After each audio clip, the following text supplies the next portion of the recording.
What's everybody? Summer is here and we've got some awesome new stuff in the YMH store. Survive this godforsaken heat long enough to check out the entire summer collection available now at store.ymhstudios.com. 100%. Cheers.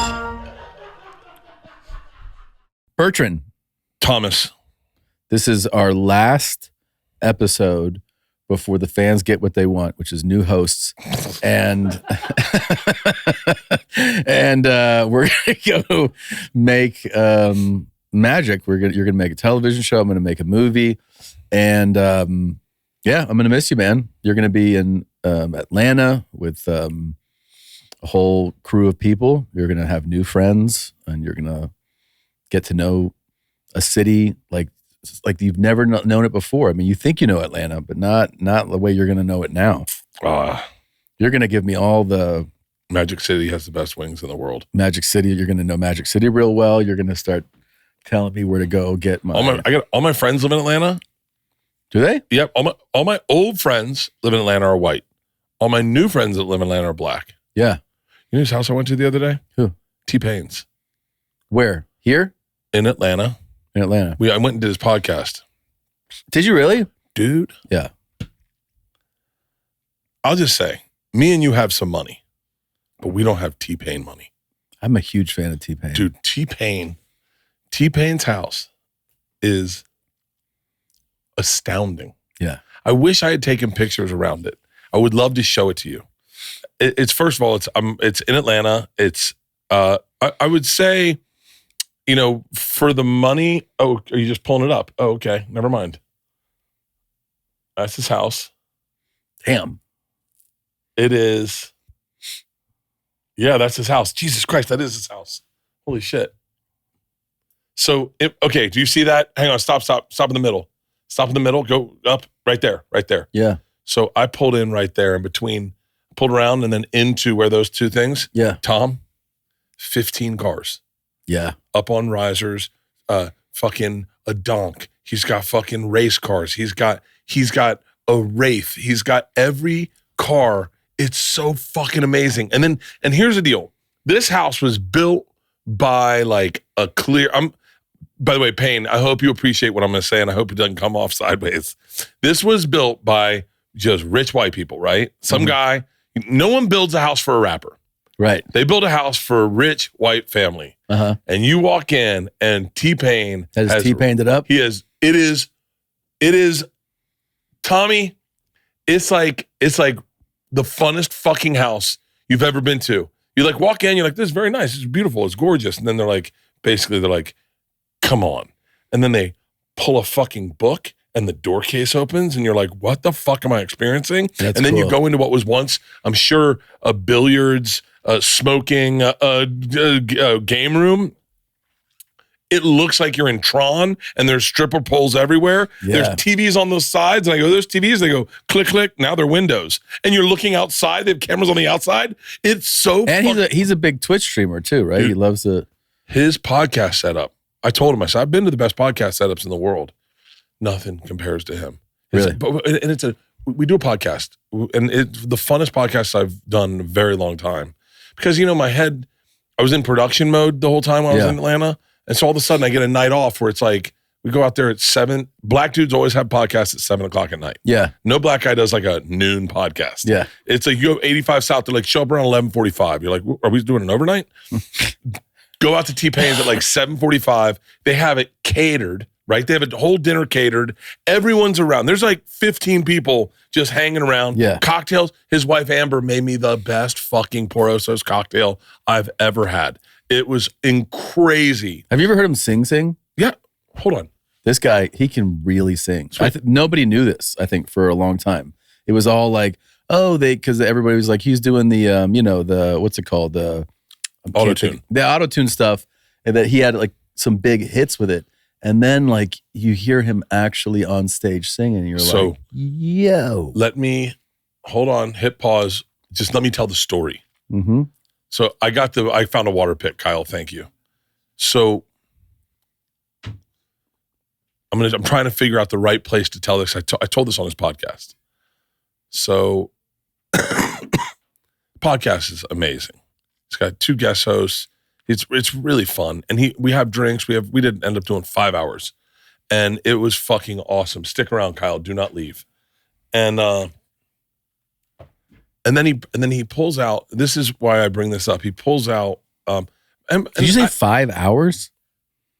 5 hours. 5 hours. And it. By the way, his night hadn't even started. It's now 3 a.m, and he's like, "You want to hear some beats?" And we're like, "Okay." And they are simply the best beats you've ever heard. And what was it like? It was Jamaican dubstep. And he's like, "I'm fucking with dubstep right now." And Kyle is like, he's like, "I don't want to leave." I go, "We got to go to work at fucking 10 a.m. It's 3 a.m, and he's just started his work day. The podcast would have been like his afternoon thing. This is him going to work. Yeah. Dude, it was so fucking fun. But to talk about, you have to do it. You have to do it. Oh, I'm so jealous. I called Cody Rhodes that night. I was like, "Cody, you got to do it." It's funny shit. Yeah. It's hysterical. And we did it on Juneteenth. So we were celebrating. Sure. For both sides. Yeah. And so. Yeah. Yeah. So this is the thing you talk about singing. Now, everyone's got their own version of where they were when Babe Ruth hit the home run. You know, everyone's got their version of that. But when T-Pain came to do Go Big Show, we talked about this on the podcast. The very end of the podcast, or the very end of the Go Big Show, we got karaoke. We did our rap party like 2 days before the actual last day. I think they did it because they knew no one could test positive for COVID. We all tested positive for COVID. We all had COVID. We all had COVID. Everyone that was on the show got COVID at this rap party. Yeah.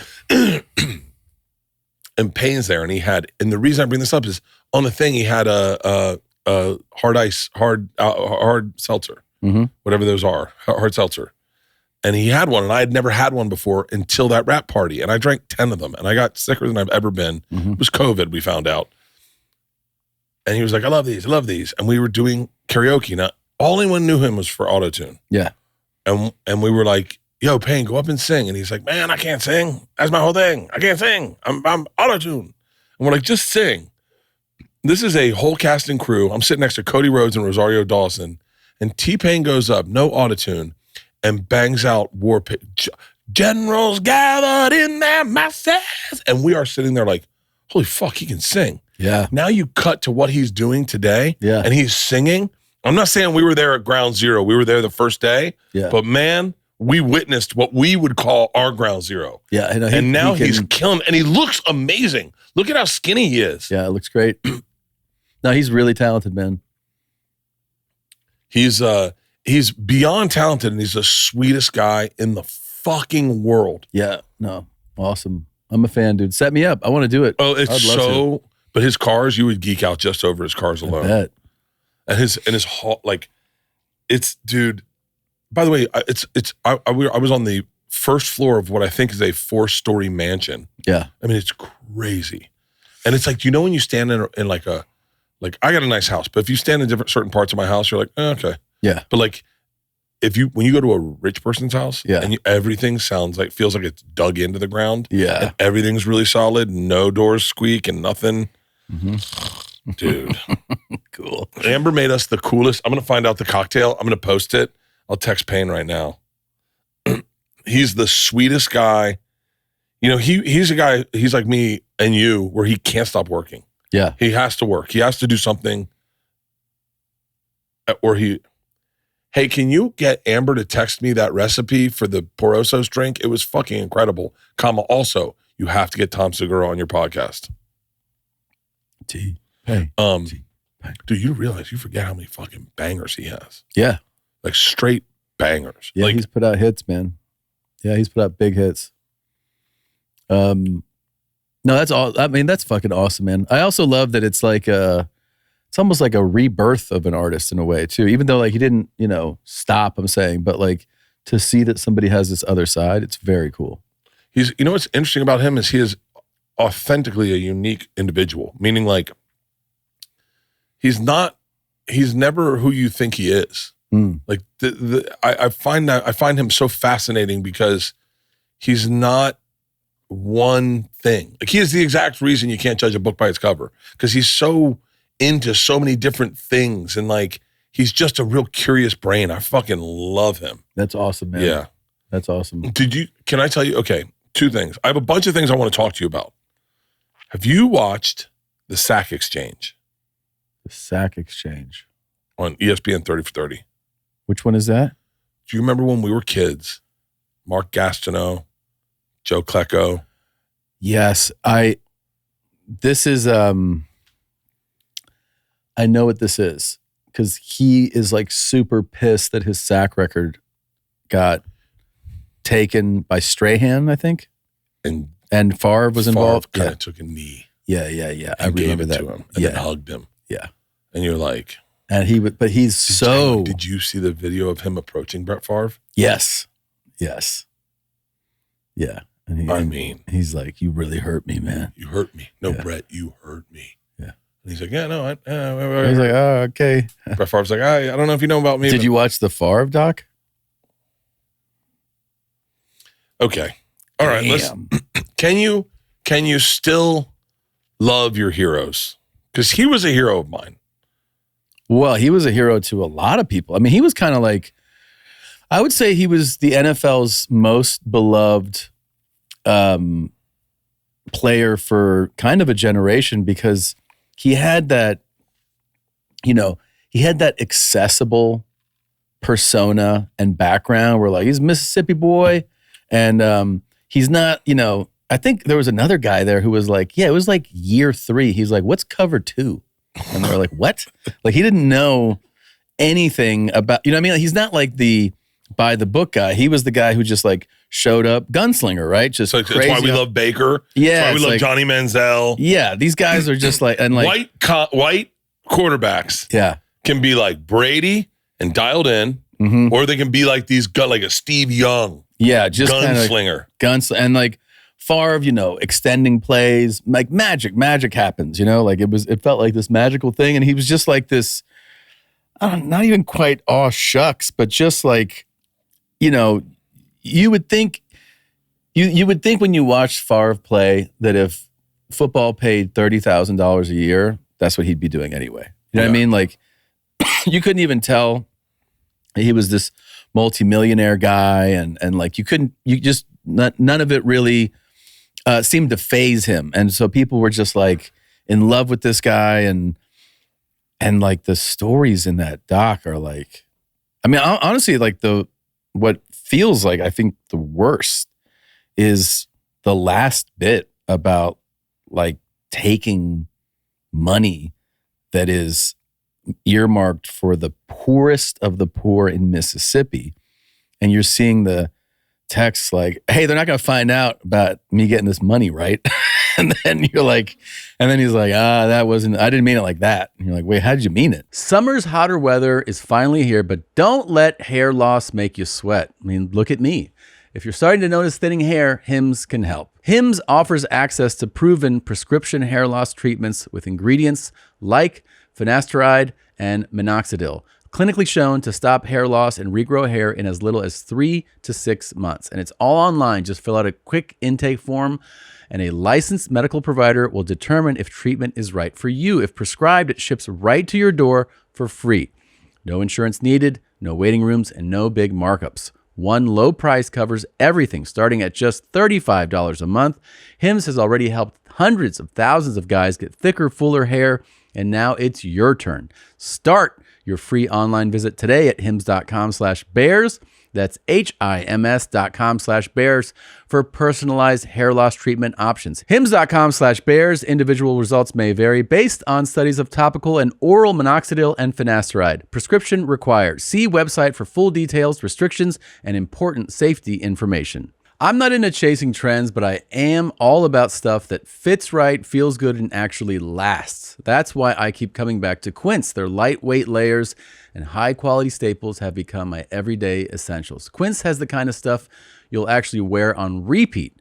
Breathable flow knit polos, crisp cotton shirts, and comfortable lightweight pants that work for both weekend hangs and dressed up dinners. The best part, everything with Quince is half the cost of similar brands. By working directly with top artisans and cutting out the middlemen, Quince gives you luxury pieces without the markups. Plus, Quince only works with factories that use safe, ethical, and responsible manufacturing practices using premium fabrics and finishes you can trust.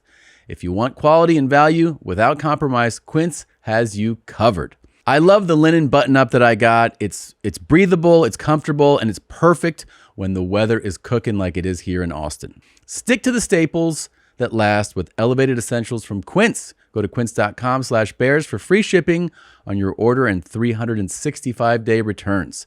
That's QUINCE.com/bears to get free shipping and 365-day returns. Quince.com/bears. How much money do you think he has? That's what's crazy. so- These football players don't have the kind of money you think they have. And then you look at T-Pain, he's got more money than you ever think he's going to have. Well, I really don't know. I mean, Because he's doing copper tone commercials, Yeah. or copper thing commercials. yeah. But these Worth $100 million? Why the fuck is he doing a copper? Well, there's a couple things about that. First of all, one thing you can figure out if you go to these net worth sites, it's just somebody going, I think this is what they're worth. There is like this, whoever wrote that does not have access to Brett Favre's financials. Yeah, and they I don't was have wondering. it to anybody's. I looked at mine and I was like, that's not right. And then I was like, yeah, but who They does don't this? know. They'll just cite things. They'll be like, he gets this much per show or per, they don't that's know. fucked up. They don't know. So they're making it up. You have no idea really what he has. He signed a 10-year contract extension around $100 million In 01. in 01. And by the way, you got to figure, so he keeps, what do you sign? If you sign for $100 million, what do you keep? 25 million? No, but well, first of all, with the NFL, it's always about what's guaranteed. It's not like baseball and basketball where it's all guaranteed. NFL, there's the contract, and then what's the guaranteed amount? Because very few people play out their contracts in the NFL, right? Oh. So you can see a contract where someone is signed for 3 years, 77 million, and then they'll be like 34 million guaranteed. Well, he's for sure getting the 34. And then if he fills out the whole contract. Yes, but a lot of So times, that's why John Sally, when he played, I think he played for the Lakers, right? John Sally at the end of his career played for the Lakers. possibly. And he had, or Clippers maybe, but he had like a 125 million guaranteed contract. And he was on Fox Sports, but still getting paid as an athlete. NBA is wild. NBA is insane. They so his career earnings, so what he actually earned in the NFL is 141, it looks like. That's spread across, 4 That's different a fucking franchises. crazy amount of money. It's a ton of money. Yeah. And that's not endorsements. That's like his He was an NFL. endorsement like Campbell's Soup. Oh, and he was shit. he was endorsed by everybody for a while. Yeah. Then why is he doing that copper? Because there comes a point, I think, even when you made money like that, where he's probably like sitting around, he's 45 or something, and they're like, yeah, you have no income. Here's an offer to do this. Like, yeah, it'd be nice to have something coming in. Because you don't know. At that point, it's everything's going out, God, that's crazy.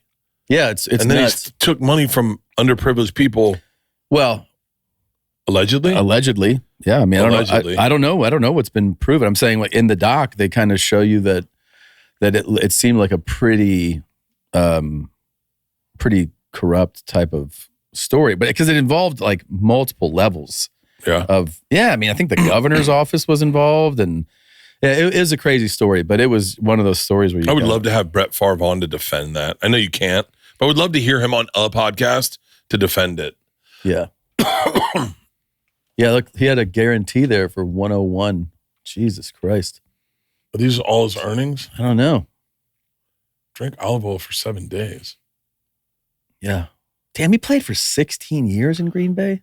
That's Dude, a long time. So they were talking, I'm watching all the docs on 30 for 30. Yeah. The best one, fucking an hour and 45 minutes.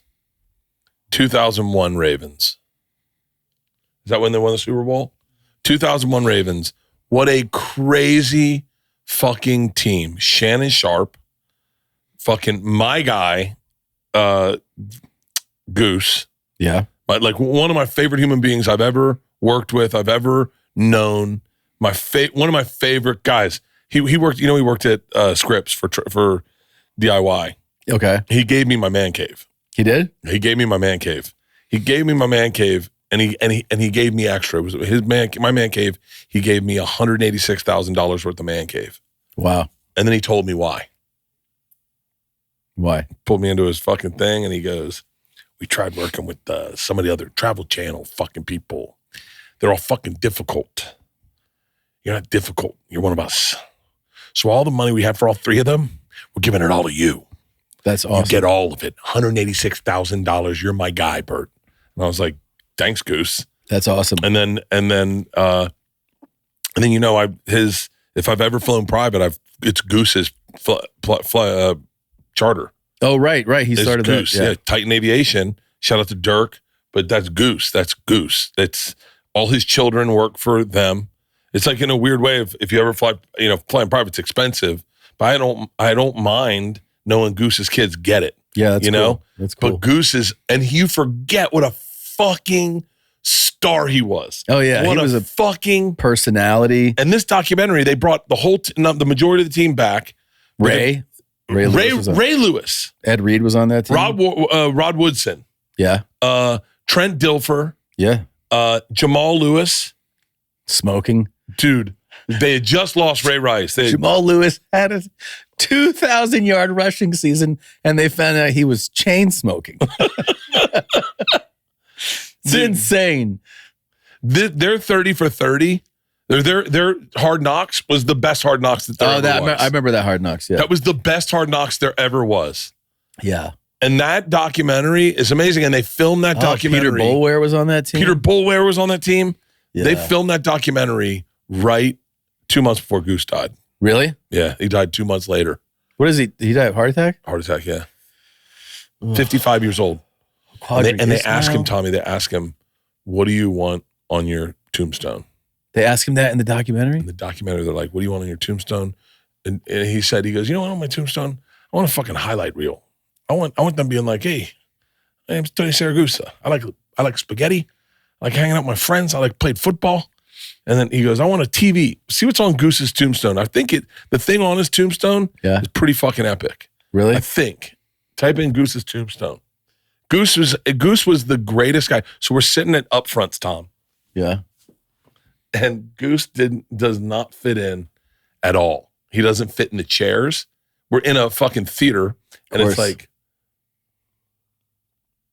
type in what is written on his tombstone. Is that it? Huh. Anyway, he's sitting there. I'm sitting next to Andrew Zimmern. Andrew Zimmern used to have bizarre food. Yeah. Where he'd eat like cow testicle. Yeah. And Goose was like, he reminded me a lot of Patrice. He reminds me a lot of Shane, just like a bully, just like a fucking big bully. Yeah. And Goose starts going, Bert. And I was like, what's up? He's like, the guy next to you eats balls.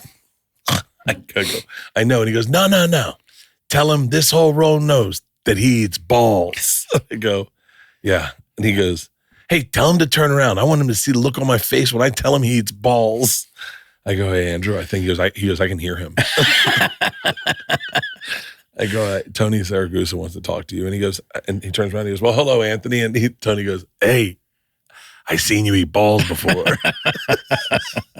That's like middle school shit that he's doing to him. When he did my man cave, did my man cave, he had a trailer. Mm-hmm. They had a trailer for him in front of my house. It was Goose's trailer. I'll be very candid. I love Goose. He was maybe there for the construction for a total of 30 minutes, okay? Yeah. He was not a hands-on guy. Jason did the majority of the lifting and their crew. Goose did it. He would show up, film a scene, and he'd leave. Yeah. Sometimes he'd show up early, smoke weed, and you couldn't get him out of his trailer, and then he'd film a scene and leave. But he'd been in his trailer. He had a trailer.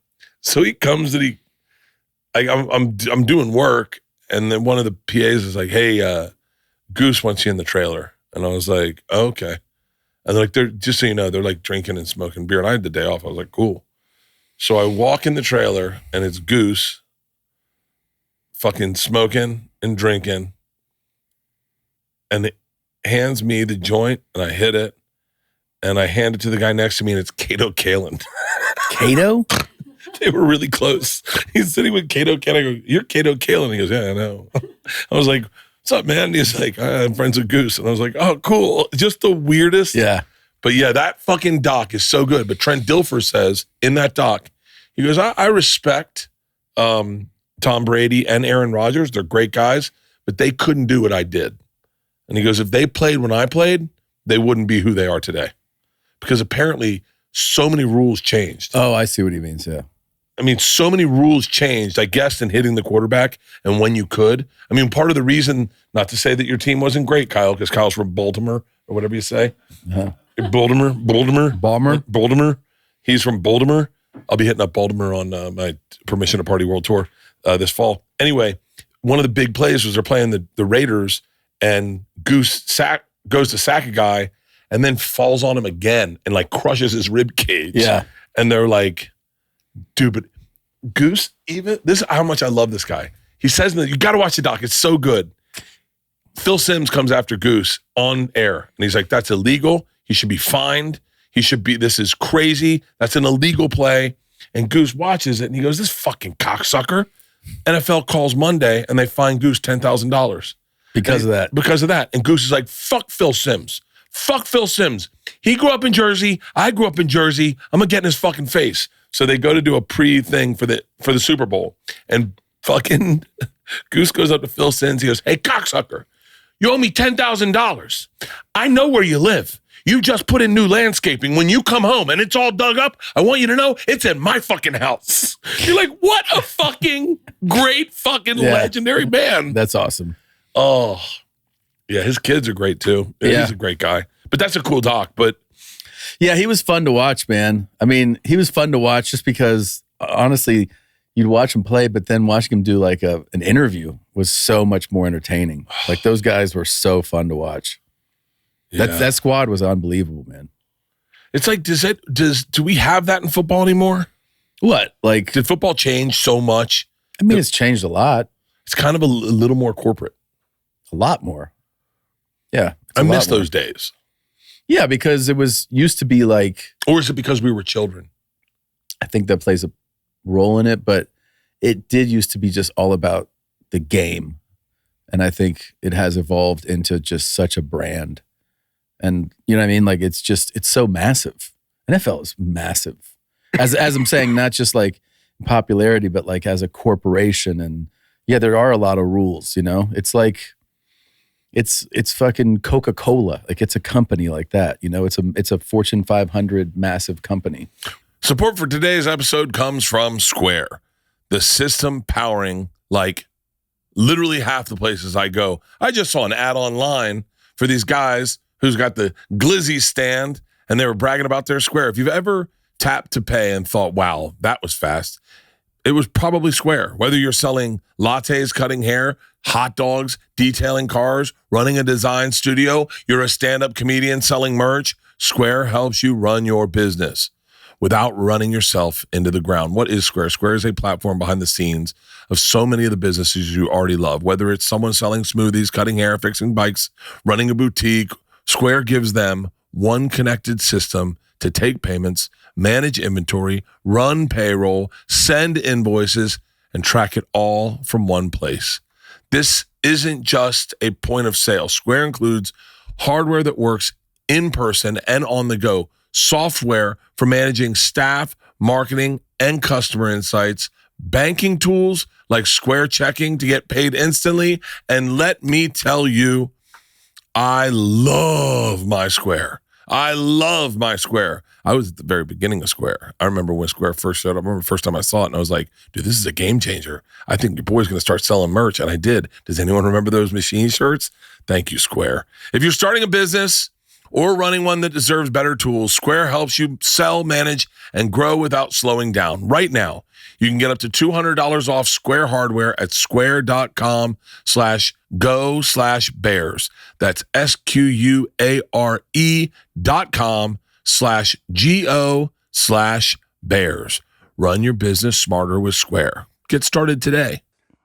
This is the best vodka in the world. You're talking to a man who's put 10,000 hours into a couple things. eating pussy and drinking vodka. I'll bring my wife in if you want. I'm pretty good at the first one too. But this is better than pussy. This is the best vodka you're ever going to have. It's clean. My sleep scores through the roof because of it. It tastes clean. Everyone I've given it to loves this vodka. Tom, tell them. It's absolutely fantastic. We have a proprietary distillation process. And listen, we are winning competitions. We have gold medals in various competitions. And honestly, you, the people, are the ones telling us how great it is too. This is not just smoke that we're blowing here. We're telling you because you're telling us this is now your favorite vodka. So thank you. And if you haven't tried Porosos, get out to the store.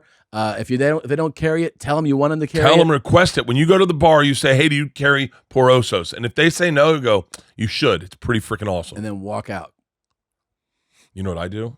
I go, do you carry Porosos? And they say no. I bring out a bottle and I give it to them. I go, now you do. Can I get a bottle, a glass of Porosos? That's awesome. That's awesome. It's like you know what the WNBA is doing right? The WNBA? What? They're letting these bitches fight. That's cool. These catfights are making this game really interesting. I know. It's almost like 1970s basketball, NBA. Right. Like it's. Have you seen I don't like I'm just gonna be just so I'm saying this out loud. I don't like them pitting Caitlyn against the Angel Clark girl, Angel Reese. I don't like the racial bullshit. Yeah. Because it's not there. Like I don't like when the internet does that. Like I don't enjoy that. But man, Caitlyn Clark is so much better than everybody. She's great. She's a great shooter. Look at that. Poke in the eye, right? Then push. Yeah. Then push down to the ground. And then hang on. Do you see what happens after this? Is it Sophie Chan fucking tackles that bitch? Type in to the next play. The next play, girl goes up for a layup. Sophie Chan just fucking wraps her arm around her head and takes her to the fucking ground. Oh, then that like skirmish blew. Yes, that makes I watched a WNBA game the other day. Yeah, I chose it over a professional baseball game. Yeah, and the Phillies were wearing something wild, and I wanted to see what they were wearing, but I was like, it's the Fever, man. The Fever's got Sophie Chan, who, by the way, have you seen what she looks like? No. Pull up Sophie Chan. Holy fucking Cunningham. Whatever. Sophie Chan's her Instagram. That's all I follow her on. Go to Sophie. Go to her. Look at Jesus Christ. Yeah. Go to her Instagram. How tall is she? She's got to be 6'2". Is she? Yeah. Don't go her height. No one gives a fuck about her height. Oh, no one gives a fuck about her height. I just asked. We just care about her Instagram. Wait till you see her fucking Instagram. Really? Oh, buddy. Okay. Look at her outfits she shows up to game day in. Shit. Right? Yeah.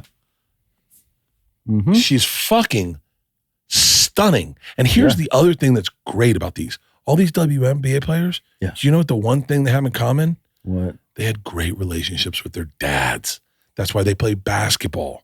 They were trying to connect with their dads. Oh, yeah. That's the only reason they're into sports is their dads. No one's a fucking WNBA player who just had a mom. Unlike the NBA, it's just they had moms and then they, Yeah.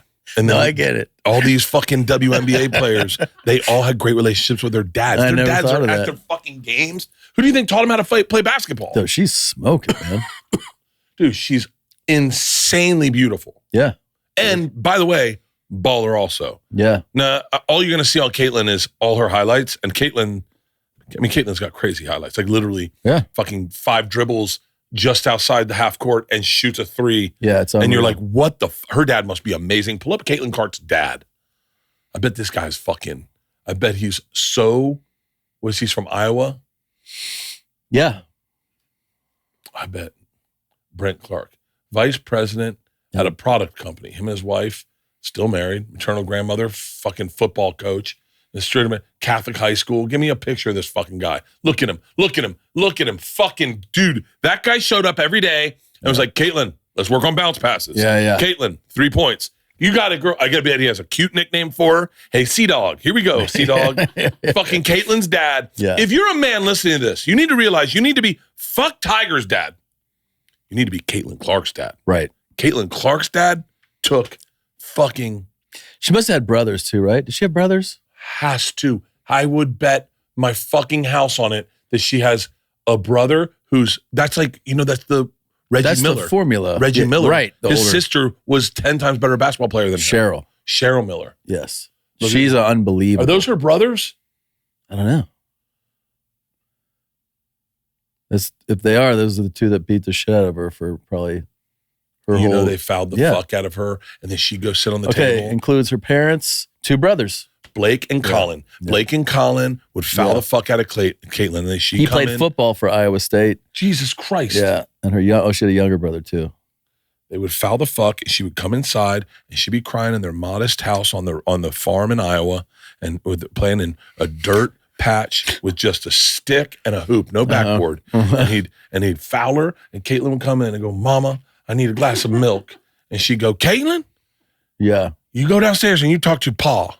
And Pa would come up. Yeah, that was nuts right there. Just that one shot was this, right? She's just... Yeah. That's having a like great you dad. would think that that's somebody's just one, like heave it up, but she knew that was going in. You could tell the way she ran from that. She knew it was going in. She just... Yeah. Like, what is it that makes her better than everyone else?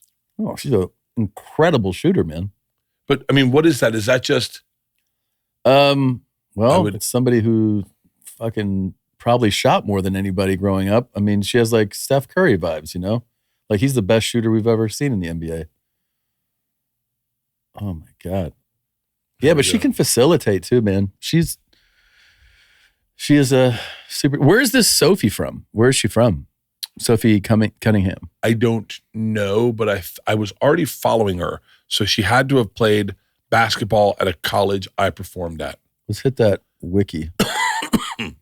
Missouri, huh? Nope, I did not play there. Okay.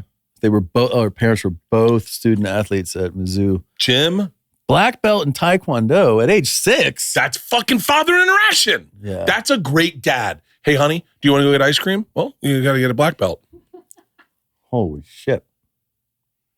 This is girl dad energy. You know who's going to have 2 pro athletes? Taylor Lewan and Will Compton. Yeah. Because you know they're going to be active as fuck. Me, I phoned it in with my daughters. They quit softball at fucking 13. Yeah. I just couldn't do it. I had a career. It was my life, not their life. Yeah. I was this main star. Yeah. Yeah. Fucking focus on your softball career. How were they at softball? Georgia was leading the state in base hits. Maybe the county. Leading the county in base hits going into COVID. And she quit. Just didn't like it. She hated it. Oh, here's that thing you want. This is it. Yeah, look at this. Yeah. That's awesome. You got to play it again. I want to see the tackle. Look at the tackle. Watch this. And you're going down with me, bitch. And there's no color in it. It's just 2 white chicks giving fucking mad dog energy. Yeah. I wonder if they say shit like, "I'll fuck your boyfriend." You know your boyfriend watches me more than... Fuck. Look at this. Nice. I love it. Dude, more of this shit. Yeah, that's cool. Like more of fucking each other up. Yeah, this always goes back to the whole thing of like, well, this is why hockey's amazing. Because fighting is part of it. Yeah. It's so great. We just love to watch fights, man. I love when NFL breaks out into a fight. I love it. Can I tell you the oh, yeah. Oh my God. Can I tell you the one thing this is the one downfall to growing up in Florida that we didn't understand. What's that? We didn't have hockey growing up. Right. So we didn't understand who played hockey, like what boys played hockey. However, there was a minor league hockey team in Tallahassee when we were in college that was our age. They were our age dudes, but they lived in Tallahassee, played minor league hockey, and then hung out at the bars where we hung out. And we got into a fight with a minor league hockey team. That's not good. At the Down Under, thinking we had a shot.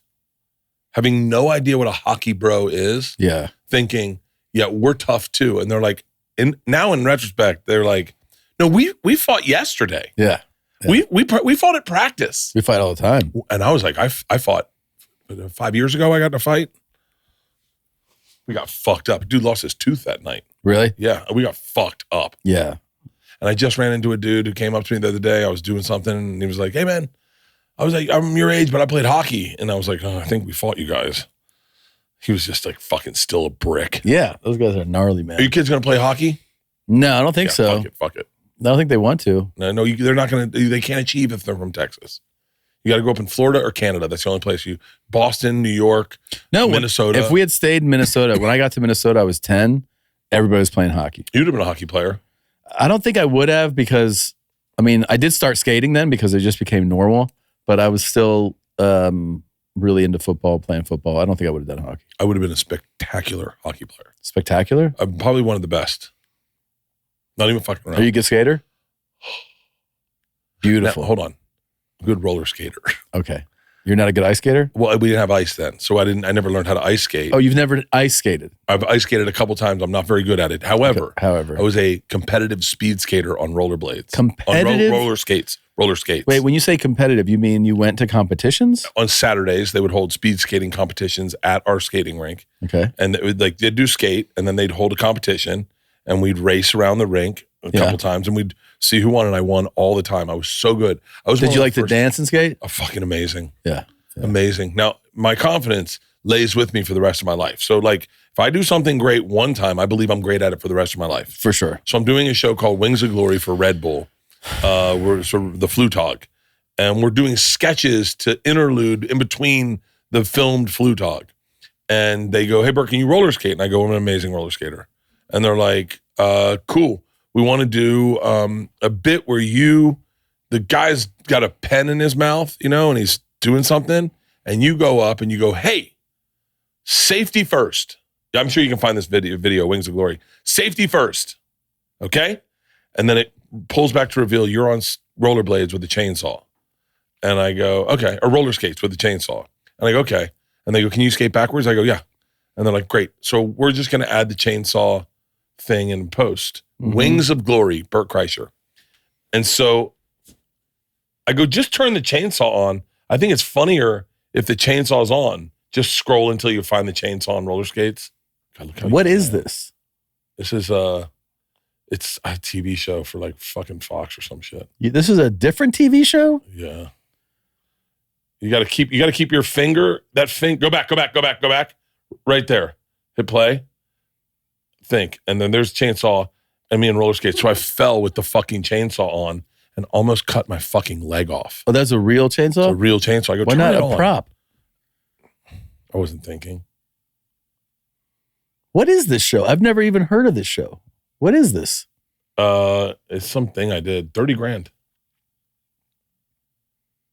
Wait, at what point does this happen though? I'm trying to figure this out. This is right after the first season of Bert the Conqueror.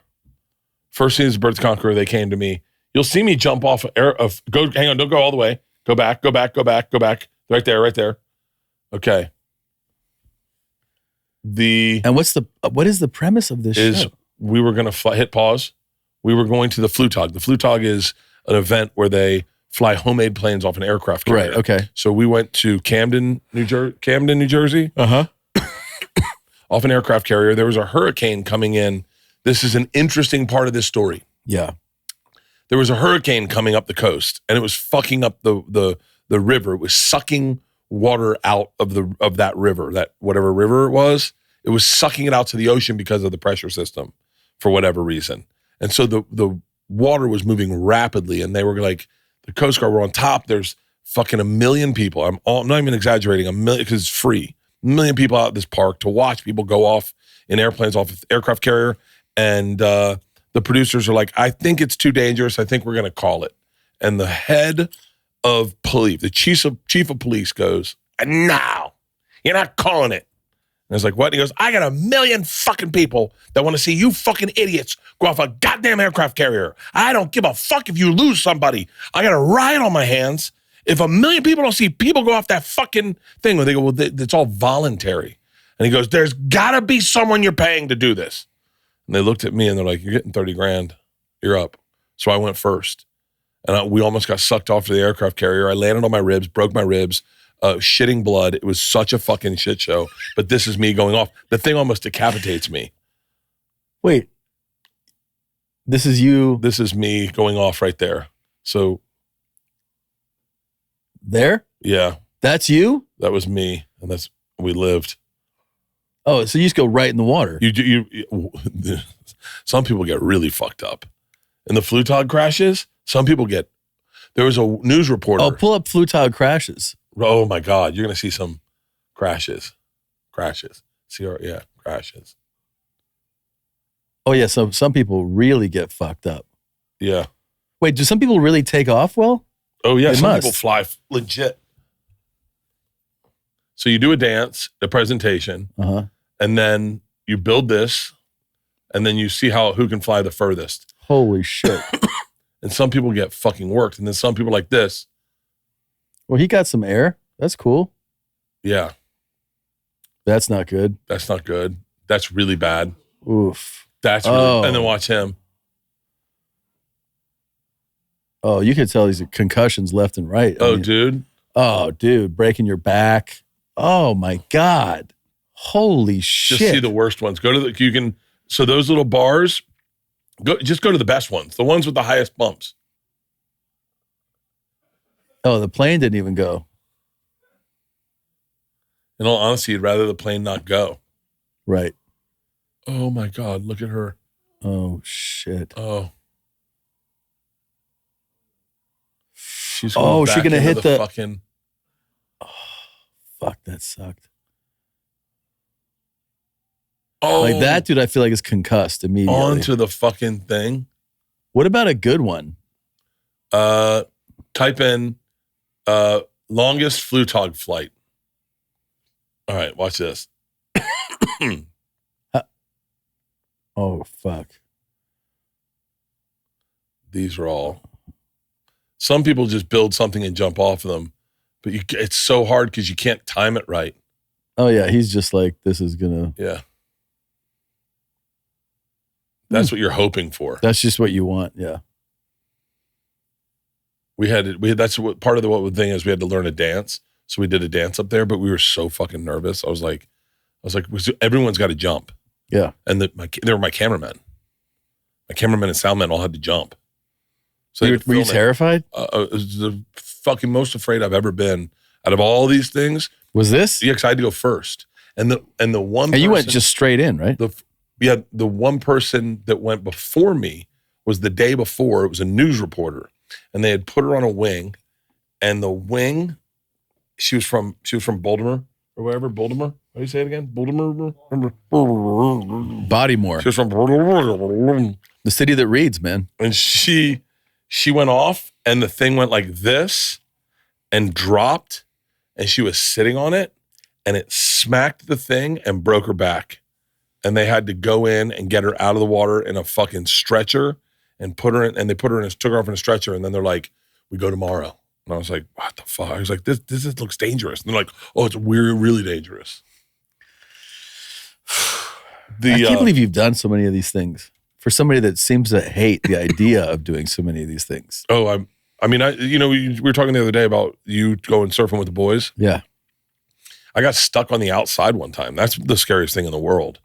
Is like, so imagine, because I'm imagining you probably had 3-foot waves or whatever. Yeah. So usually what will happen is there will be an inside and then the outside. So then the inside will have like a second break sometimes, and then the outside is where the big waves are. And I paddled out, and there were like okay waves, and I was fine with the okay waves, and all of a sudden they got really big. And it started getting darker, and it was like, it was really big, and I got stuck out there, and I couldn't. I had to paddle even further because they were breaking, and they were so big. We were in Puerto Rico. They were so big that I couldn't think of even catching wave to bust on, because I was like, I'm gonna get severely hurt. Yeah. And I was out there for so long, and like people were coming up and they were speaking Spanish to me, so I didn't know what the fuck they were saying. And they'd come out and go, and I was like, no, I don't know. I'm scared. Low scarado. And then a dude on a jet ski came out, and he was like, ayúdame? Or I think I understood that. Uh-huh. And I was like, por favor. Yeah. And then he put me on a sled with my board. Like I put my board on the sled, and I held on, and he just is like yelling, hold on the fucko in Spanish. And he just waited for 2 waves and just fucking punched it. And I got to shore, and I was like, I'll never surf again. I'm never going. And I've gone it since. But it's terrifying if it's really big. Yeah. Oh yeah. We did soapbox racing, but we did soapbox racing was like really fun. We didn't do the Red Bull one. We just did as fast as you can go. And you get going fast, but you feel very confident about it. Yeah. That's fucking fun. The Red Bull soapbox. Have you seen these? I have seen some of these, yeah. These are insane. Wait, have you done this too? I didn't do this one. I did. You know what I did? They get fucked up too, I bet. Type in type in San Francisco big wheel, San Francisco big wheel run. Okay, this is the wildest thing I've ever done. Bring your own big wheel. We did, dude, this was so fucking fun. You get on a big wheel, Tom, and you bomb one of their biggest hills. Oh, no. And it's fucking 1,000 people, and you are flying down a hill on a big wheel. Jesus Christ. You did this? And people are getting fucking worked. Oh, I bet. Hold on. Hang on. Type in shovel racing. Shovel? Have you ever gone shovel racing? No. Shovel racing is terrifying. Oh, this is... You sit on a shovel. Okay, just hit shovel racing in New Mexico. You sit on a fucking snow shovel and you go roughly 70 miles an hour down a fucking hill. Oh my God. It is fucking crazy. So we do it and I'm watching people do it and there is no control. You have no control. None. You have zero control over anything. If you think you're in control, you're already out of control. And so you get going like 70 miles an hour. 70. The hill, depending on the hill you're at. I think we were doing it in New Mexico, if I'm not mistaken. And it's fucking steep as shit. And I'm watching dudes, look at this, haul ass. And by the way, the shovel's in the working area of your crotch. Yeah, sure. So if you bust, it's fucking bad. Now, we were doing it for Travel Channel, and I knew as a rule of thumb, 50% looks like 100% on TV. Yeah. So if you're going 40 on television, yeah, can't really tell it's 40. Kind of looks 70, right? Yeah. Like you don't know how fast that is. That guy, look at how fast he's going. He's probably going 60 miles an hour, but it looks like a fucking 100, right? I get my lesson, and the first run I do, I haul ass, and I don't bust, and they don't get it on camera. It's not part of the race. So, but what I noticed is that like it didn't look as like this. This doesn't sell it. So there were these two girls. They were the traveling sneakers girls. That's their name. They were hired by ESPN. They had the traveling Chucks. See if you can find them. The traveling Chucks. ESPN traveling Chucks. They were two adorable girls who were doing the same thing I was doing for Bert the Conqueror for ESPN and traveling Chucks. Yeah, but it says shovel racing, traveling Chucks. Yeah. And so, but these girls didn't have the insight I had that you could get killed on these. So every time we do our event, we'd meet up with the traveling Chucks after and go have beers with them. They were adorable. I mean, adorable. And all the guys on my crew were in love with them. So they always wanted to hang out with them. So we go to do shovel racing, and I say to the girl, I say to the one doing it, I go, just so you know, like 50% looks like 100% on film. She was like, oh, I'm going to charge it. I go, I wouldn't charge it because you're not in control. That was not them. That's definitely not them. It's definitely not them. Got it. And I was like, but you're not in control. So like, and I go, sometimes selling it for camera is better than going as fast as you can. I go, because when I watch these guys go fast, that's not great. But what I'm going to do is I'm going to put my fingers in the snow and drag snow, and I'm going to put my feet in the snow to have snow fly up over me. I think it'll look better. And she was like, no, not me. I'm going for like, I'm trying to win. And I was like, no, don't try to win. That's going to be a bad idea. So I go maybe like 40 miles an hour, and it's fast. It's very fast. But it looks dramatic. There's snow everywhere. When I get done, my face is covered in fucking snow. I look like Santa Claus. Yeah. My beard's covered in snow. It's a great read. This is fucking amazing. It's a great read. She goes next. She throws her feet up on top of the shovel, and she puts her hands back in the air like this. And this bitch probably got up to about 80 miles an hour until she catches a corner. The shovel whacks her in the face. She goes flipping end over end over end over end, rolls up into the berm, and is motionless. They go in, they wake her up, they put her on a backboard, and we're like, fuck, that's crazy. I'm sitting at the bar that night, and she comes in with like a cast and a neck brace, and she's like, hey, can I get a beer? And I was like, you should have gone 40 miles an hour. The traveling Chucks, I saw them at theme parks. They were awesome. They were two real cool So she girls. got real fucked up. She got really fucked up. And they never stopped doing the show. They did stop? Yeah, you had to stop doing the show because it's like some of the stuff we did was like, And it's the lack of attention. I remember the very first episode we were doing, Scott Sands, love Scott Sands, my cameraman. This is before GoPros. That's how old the show was. I was before GoPros. Yeah. I remember when GoPros sent GoPros out and said, try our product. It's called a GoPro. Yeah. And we were like, we're going to stick with, we had this camera that you had to have the bag with you. So when we filmed things, you had a full bag that had a whole camera that had a line going out to a camera that hooked up, and that's what filmed it, but it recorded it into a bag. So anytime you did anything, you had to have a bag with you. When I jumped off, not the Stratosphere, because they had cameras for that flew with you, but when I did any roller coaster that I had to jump off free fall, they had to put a backpack on me with a cord that wrapped around me to shoot me. So we did a free fall in Cedar Point. It's like 420-foot free fall, power tower. And they were like, well, we don't want to see the bag, so let's do this. We're going to put the camera on your helmet. Then we're going to wire it through the rigging all the way over to the other side of this. That's the power tower. One of the funnest rides in the world. That's not the power tower. No, you're on the power tower right there. It takes you up to the top and just fucking drops you. Look at that view. And so the bag had to be wired through the fucking ride, and then the bag was over here. So it was wired, and the bag's over here. And I go in the very first day, and they're like, all right, hop on the ride. And I was like, cool. They were going to put this to your head and test it out. And I was like, well, hold on. You haven't tested it yet? And they're like, no, you're going to be fine. And I was like, yeah, but it's stuck to the rigging. Like, if it snags on something, won't it rip my head off? And they're like, that's not going to happen. And I was like, well, why don't you test it without me? And they're like, we can't. We need it on someone to know if it's going to go. And I went, well, wait, why would you test it on me? Is there like a homeless person or someone we can test it on? And they're like, no. I go, well, you're the camera guy, Scott. You test it on you. He goes, fine. I'll fucking test it on me. Jesus Christ. This is like my first day. He's like, God, fucking talent is so dramatic.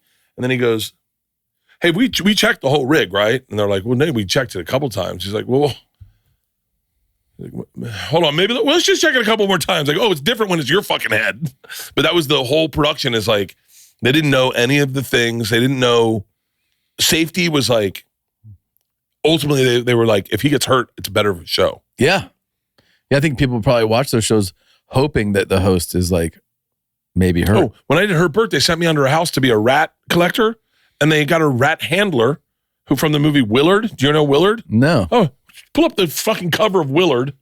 They got him, the rat handler from Willard, to bring all his 1,000 rats in and release them on me. Oh, really? Yeah. Willard is where he's got covered in rats, right? Yeah. That guy, the guy that was the rat collector for Willard, hid under a house and sicked rats on me. The drama was what they wanted. Right. Speaking of rat collecting, have you seen this family whose house is infils? What's it called? No, infested with snakes. Which family? Infested as in they don't want these snakes there, or this is like their pet snakes? They have hundreds of rat snakes. Dude. Where? I have no idea. I sent it to you. I sent it to the link over here. Look at this. Snake. They have snakes everywhere around their house. Oh. They have snakes climbing into their house. Oh my God. Here they go out and just a snake's just sitting on their fucking front porch. That's cool. Where is this? Who knows? But they say I was thinking, what animal are you cool with an infestation of? Not snakes. No. No, that would get most people running, dude. Snake infestation? Come on. Would you be cool with a snake infestation? No. That's like the last animal, because they show up at they like sneak on you. Yeah. They don't like we had rats at our old Agnes house. Yeah. We had a rat infestation. Ugh. Because of an orange tree. Yeah. So you have an orange tree in LA, every rat shows up. Yeah. We had that too in Woodland Hills. Yeah. Rats. Yeah. It was horrible. And then I shot one. And then one time we got up in the morning and I walk into the kitchen and all over the counter are pellets. I'm like, how are these on the counter? I don't understand. I didn't know what was going on. I'm like, those are rat droppings. So then you're like, wait a minute. Where the fuck? Where? So you're trying to figure it out. That's part of it, is like in a home, you go like, so then we found under, like there's the main sink in a kitchen, and then sometimes you have like a smaller, right? Like a wash sink that's separate. So it's almost like a wet bar area. Underneath there, I open and it's just like rat shit everywhere. And then you can see the pipe from that sink into the outside the house. And where that pipe hits the wall, it's like there's just a big gap.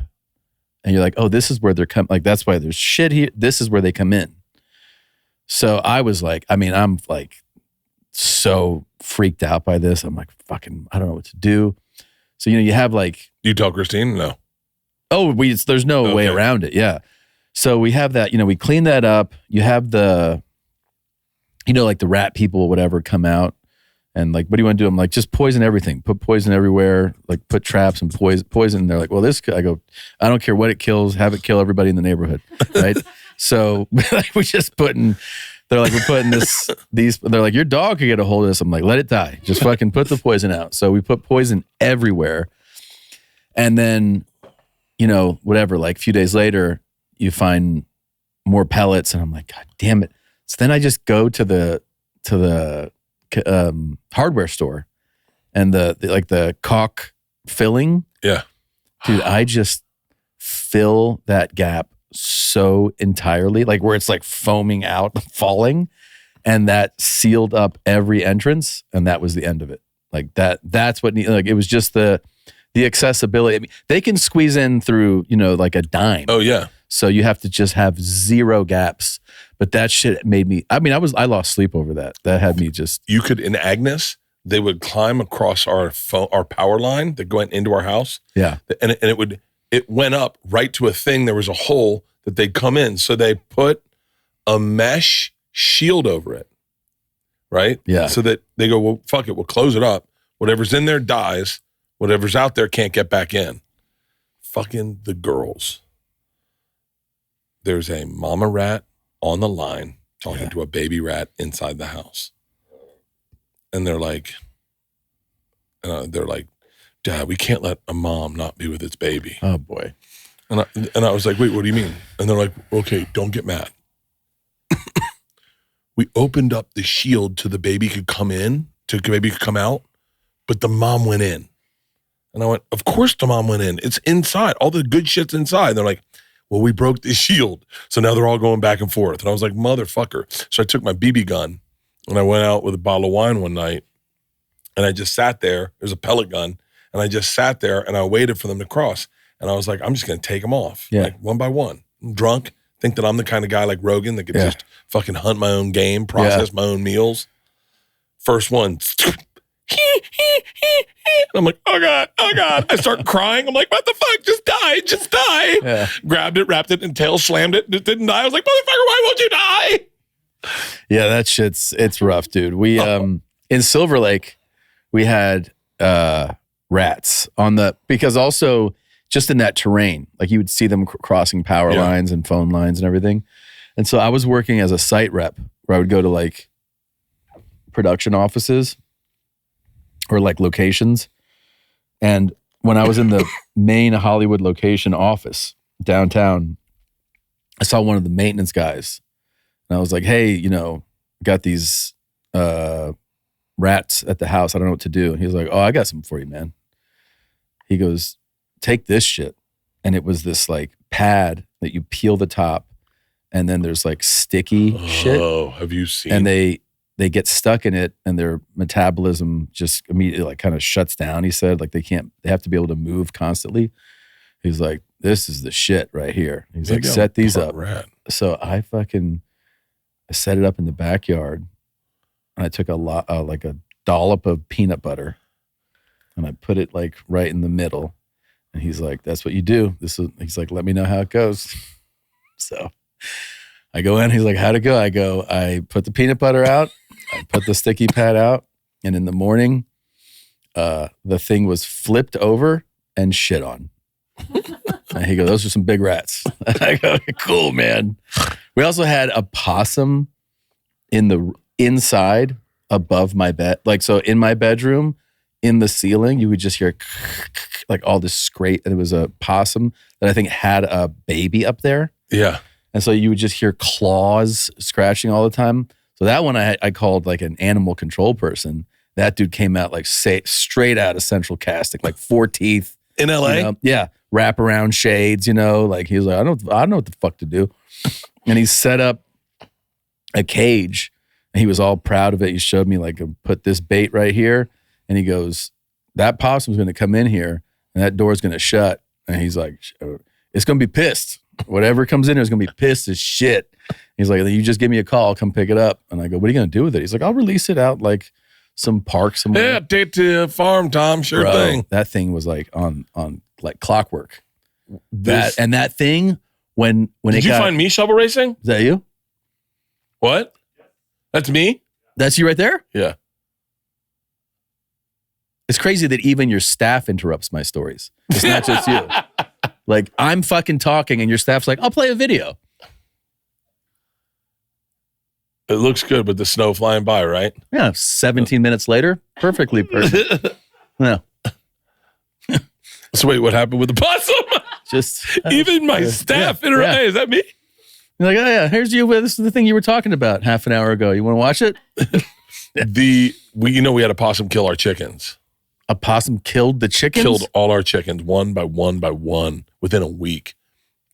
One by one? One by one. So the next morning you go out, another one's dead? Another one's dead within a week. And we were like, motherfucker. And Leanne's like, it's a possum. I know it's a possum. Wait, do they eat them? They would just kill them. Just kill them. They never even ate them. They just ripped their heads off. Holy shit. So we'd wake up to find a headless chicken and the girls were still young. We were still living over in Agnes. And so we'd bring them over to our house over here. We'd bury them in the backyard so they could be with us. We'd say a moment, we'd say a prayer, then we'd come home. Maybe we'd stay later and have pizza, let the sun set, go home. So the very last one, I think it was Lucy Lou. That's Isla's chicken. That was like, Isla kept going, Isla's such an interesting person. It doesn't, she has no empathy for you if it doesn't affect her. She has zero empathy. It's a good trait. She's like, first one they killed was Leanne's. She goes, well, at least not mine. And we're like, well, no, I know, but mom lost her chicken. And she goes, I know, but Lucy Lou's still here. And we're like, well, I know, but that's not. Yeah, that's not. Yeah. And then George's was the next one. And she was like, well, thank God I'm the only one with a chicken. And we're like, no, that's not what you're supposed to say. You're supposed to say like, oh, George, I feel bad for her. And she goes, yeah, but my chicken's not dead. And we're like, are you autistic? Why the fuck can't you just understand? And then when Lucy Lou got, I was like, no, do you realize how this is affecting all of us? And we're like, now it's affecting all of us. Yeah. And so, I mean, dude, she's 18 and she still does this shit. She still does this. And so we bury Lucy Lou. We have pizza and we invite friends over for Lucy Lou's burial in the backyard. Bury Lucy Lou. We come home. This is when we had Priscilla and Izzy and Mona, but Priscilla and Izzy have a possum in their mouth that they're ragdolling. It's playing possum. It's playing dead. They're ragdolling it in our living room. It is soaking wet. It is almost hairless. And they have been fucking with this thing. They caught it in the backyard. They brought it into our house and they are ragdolling it around. And Isla's like, fucking kill it. You killed our chickens. Get it, dogs. Get it. Like Michael Vick shows up out of Isla. Yeah. And we're like, and Leanne puts a bucket on top of the possum who's playing dead in the corner and calls, whatchamacallit, and they're like, just let it go. So we were like, so we went to our neighbor's house and let it go over there. It was fine. Yeah, the Gruzins, we just dropped it off at their house. We're like, no, I don't want the possum. Yeah. And then they were like, oh, fucking dog got attacked by a possum. We're like, shut the fuck up. It's so crazy. How does that even happen? All right, we should wrap, dude. We should wrap. What's the plans for the rest of the week with the boys? Just more hanging out, going to the beach. Yeah. Yeah, we're gonna go surfing again. I want to. Yeah. Fuck. I would cancel everything right now to go surfing with you guys. Oh, dude, we're doing it was fun. We walked down to the beach. We take them out for ice cream. Just have them. It's just a full day of the whole day is spent trying to deplete their energy. That's what two little boys are like. You're just like, all right, dude. Just burn calories. You got to burn calories all day. Otherwise, they're just like, like just in your face, biting you, fucking punching you. They fucking just wail on me, dude. Like full swings. Isla told me that when she went to college and she called up, she goes, how's it living with mom? She'd always lived with Leanne for like 2 years while I was on the road. Yeah. She was living with Leanne. And I was like, I was like, it's good. And she goes, she talks a lot. I go, yeah. She goes, you get all her words, Dad. Like, you don't get to share any. Like, you get all the words. She hears all the words until she sees you, and then you get all her words. I go, yeah, I am getting all her words. And she goes, you know how they take kids to a park to let them run around? You got to take her out to let her talk to other people, bring up subjects, and then let her talk. So when she comes home, she's done talking. I was like, really? She goes, I used to do it all the time, Dad. Bring up where she grew up. She loves talking about where she grew up. I was Just like, let her talk. yeah. I was like, okay. That's hilarious. I was like taking Leanne out to talk to people going like, hey, she grew up in a small town. They're like, where? She's like, rural Georgia. A town of 1,200 people. I went to church at the same school my granddaddy went to. And I was like, fucking Isla's a genius. That's really clever. You want to know what it's like to live with a college kid? Yeah. Dad, last night. Dad, yeah? Did you get Pierce the Veil tickets for me? I was like, no. Can you get them? Can you call someone and get them? I go, Isla, we're just going to buy them. I need to know where the seats are. And I'm like, never heard a Pierce the Veil song in my entire life. That's what I've she bought wants to tickets do. for them 3 times. For her? She's obsessed with Pierce the Veil and My Chemical Romance. And My Chemical Romance. Yeah. Does she go into festivals and shit? Does she do all that? She loves music. She goes to music shows all the time. She goes to like underground punk shows. She fucking loves music. That's cool. Well, I wish I could trade, but. Yeah. Good luck. Have fun at the show or making your show. Oh, yeah. Yeah. Tommy, good luck on making your movie. Thanks, man. I hope it is a fucking blockbuster. And I think with the story behind this script, I can't wait to see what we get. It's going to be fucking amazing. Thank you, man. Thank you. I wish you the best on your show too. Oh, thank Everything you've told me sounds hilarious. It's going to be good. It's going to be fun. We'll see. Yeah, we'll have stuff to show you in a year. That's the way it works. Oh, I'll be done. Mine will be before then. I know my air date already. You already know your air date? Yeah. All right. That's great. That's why we're racing. Oh, yeah. Okay. Well, enjoy it. Have a great summer. Thanks. You too. Enjoy our replacements. We know you'll miss them. Hey, if you guys could just a couple of times, the comments you leave for us, just leave it about them. It's like, God, Chris seems he's changed. Yeah. Out of touch. God, I remember when these guys used to be funny. Yeah, do that. Stavi looks fucking unhealthy. He's going to be dead in a year. Do all that stuff. Don't do that to Stavi. That's not fair. But don't do it to me either. Fucking assholes. All right. We love you guys. Love you. Bye. Bert and Tom and Bert. One goes topless while the other wears a shirt. Tom tells stories and Bert's the machine. There's not a chance in hell that they'll keep it clean. Here's what we call 2 bears, 1 cave.